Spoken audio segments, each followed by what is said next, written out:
ज़ारा की शादी होती है तो शादी के दूसरे दिन इसकी सारी खुशियों के ऊपर पानी फिर जाता है, क्योंकि जब एक लड़की एक इंसान के साथ मोहब्बत करती है और शादी से पहले उसके दिल के अंदर बहुत ज़्यादा हसरतें होती हैं, और जब शादी हो जाती है और शादी के बाद उसकी सारी मेहनत के ऊपर सारी खुशियों के ऊपर पानी फिर जाए तो उसे बहुत ज़्यादा पछतावा होता है। अब ज़ारा के साथ ऐसा ही हो रहा है, क्योंकि उमैर अपना असली चेहरा दिखाना शुरू कर चुका है। जैसे जैसे आगे माहौल बनता जा रहा है तो ज़ारा के साथ आगे मज़ीद मुश्किलात इसके लिए पैदा होती जाएंगी। आगे जाकर क्या हो सकता है, ज़ारा का इंजाम क्या होने वाला है। उमैर और ज़ारा की शादी हो जाती है, उसके पास आती है जोया और जोया आकर इसे ऐसी ऐसी बातें सुनाती है, तो इसकी जो एक खुशी होती है, इसकी जो हसरत होती है, ये परेशानी में तब्दील हो जाती है। बेचारी चेहरे के ऊपर उदासी लेकर बैठ जाती है, लेकिन फिर भी अपने आप को वहाँ पर एडजस्टमेंट करने की कोशिश करती है, अपने आप को किसी तरीके से एडजस्ट करती है।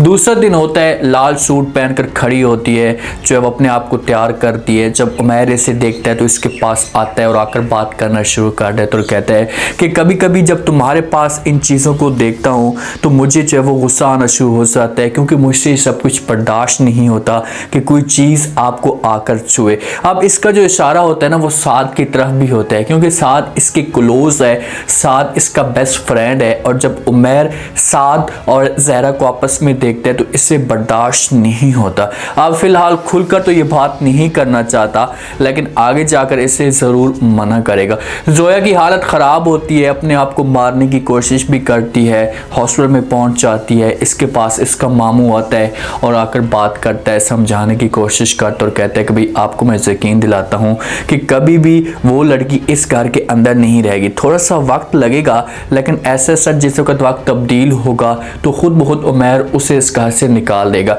साथ में जोया की माँ मौजूद होती है, निगत बेगम, तो फ़ौरन जवाब देती है अपने भाई को, उससे कहती है कि भाई जान आप तो कब से सब कुछ कह रहे हैं, आपने तो ये भी कहा था कि मैं कभी भी उस लड़की को इस घर के अंदर बर्दाश्त नहीं करूँगा।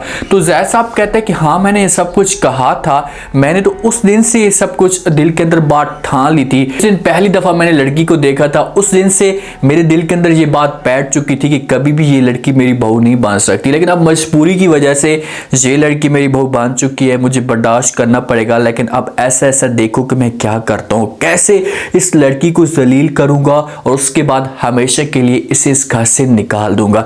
ज़ारा की जब शादी हुई है तो साद के साथ इसका रिलेशन जो है ना वो ख़त्म नहीं होता। तो शादी इस निस्बत से की थी कि कभी भी उमैर मुझे मना नहीं करेगा, क्योंकि पहले भी ये साद के साथ मुलाकात करती थी तो उमैर ने खुलकर बात नहीं की थी, लेकिन उमैर को अच्छा नहीं लगता था, उसके दिल के अंदर तकलीफ होती थी। साद इसके साथ मुलाकात करने के लिए आता है तो वहां पर ज़ैद साहब इसे देखता है तो इससे पूछता और कहता है कि सब कुछ तुम क्या करने के लिए आए हो। तो आगे से जो वो साद जवाब देता है और कहता है कि मैं ज़ारा के साथ मुलाकात करने के लिए आया हूँ। तो आगे से जो ज़ैद साहब कहते हैं कि भाई हमारे ख़ानदान के अंदर ये रवाज नहीं है कि हमारी बहू को या हमारी ख़वातीन को कोई बहर का मर्द मिलने के लिए है। तो साद बात करने की कोशिश करता है तो आगे से ज़ैद इनकार कर देता और कहते हैं कि मैं तुम्हारी जो बकवास है मज़ीद नहीं सुनना चाहता और यहाँ से चले जाओ, दोबारा यहाँ पर आने की कोशिश मत करना।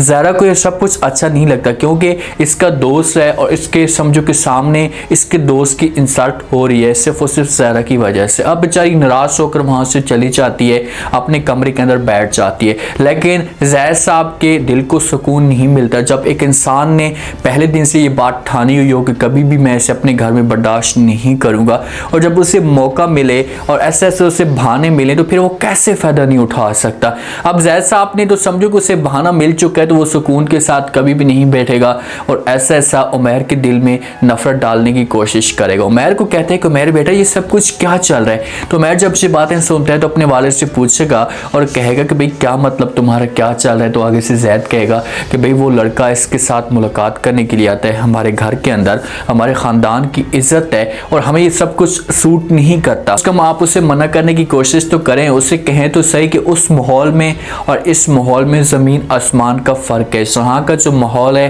ये सख्त है और किसी किस्म की हम अपनी लड़की को ऐसे इजाज़त नहीं देंगे कि वो किसी बहर के लड़के के साथ मुलाकात करे। और एक बात अपने आप जहन के अंदर डाल दें, कभी भी लड़का और लड़की दोस्त नहीं हो सकते। इनका जो रिलेशन है ये और तरह का हो सकता है, दोस्ती जो है वो कभी भी नहीं चल सकती, इसे मेरा माइंड कहता है। वो अपने हिसाब से बात करता है कि भाई मेरी जो एक सोच है वो ऐसी है। आगे से जब ये बातें उमैर सुनेगा तो अपने वालिद को कहेगा कि पापा जान ठीक है, मैं उससे बात करूँगा, उसे समझाने की कोशिश करूँगा। ज़ैद कहता है कि हाँ, अगर आप उसे प्यार से नहीं समझा सकते, उसे आपने इतनी ढील दी हुई है, तो कम से कम उसकी थोड़ी सी रस्सी को खींचने की कोशिश तो करें, उसे थोड़ा सा टाइट तो करें कि वो आगे जाकर इतनी फ्री ना हो। क्योंकि अगर ये सब कुछ आगे जाकर करती है तो हमारे जो ख़ानदान की इज़्ज़त होगी ये बुरे तरीके से बर्बाद हो जाएगी और आगे ये आपको बहुत बड़ा नुकसान भी दे सकती। अब यहाँ से उमैर पहुँच जाता है ज़हरा के पास, उसके साथ जाकर बात करता है, समझाने की कोशिश करता है कि भाई हमारा घर का जो माहौल है ये बिल्कुल और तरह का है, उस घर का माहौल और तरह का था। प्लीज़ आप जो है वो मेरे वालिद को या मेरे ख़ानदान की सोच को समझने की कोशिश करें और इनके जहन के मुताबिक चलें, जैसा ये चाहते हैं आपको वैसा का वैसा करना पड़ेगा। आगे से ज़हरा जब ये अल्फाज सुनती है तो वो उमैर को जवाब देती और कहती कि उमैर, मैंने अपना सब कुछ छोड़ दिया था आपकी खातिर, मुझे वहाँ पर सुकून की ज़िंदगी मिल रही थी, हर चीज़ मेरे पास थी, मैंने हर चीज़ को छोड़ा और आपके साथ शादी की है, आपके साथ मोहब्बत की है, और आगे से आप मुझे ये रिएक्शन दे रहे हैं या आगे से आप मुझे ये सिला दे रहे हैं। अब शादी का दूसरा दिन है और शादी के दूसरे दिन इन दोनों के बीच में इख्तलाफात जो है वो बढ़ना शुरू हो चुके हैं। ज़हरा की जब ये बातें सुनेगा तो समझाने की कोशिश करेगा, उससे कहेगा कि भाई मेरा कहने का ये मतलब नहीं है, मैं सिर्फ उसे आपको प्यार से समझाना चाहता हूँ, आपके साथ प्यार से बात करना चाहता हूँ कि अपने आप को चेंज करें। साथ के साथ आपका ताल्लुक था, ठीक है, वो माजी था, लेकिन अब तो मेरी बीवी बन चुकी हो, तो अपने आप को सेट करो। सारा जहाँ पर गलती कारी है, देखें कि जब एक इंसान की शादी हो जाती है ना, के बाद ज़्यादातर जो औरत की ज़िंदगी होती है ना ये चेंज हो जाती है, इसे अपने आप को मजबूरी की वजह से चेंज करना पड़ता है।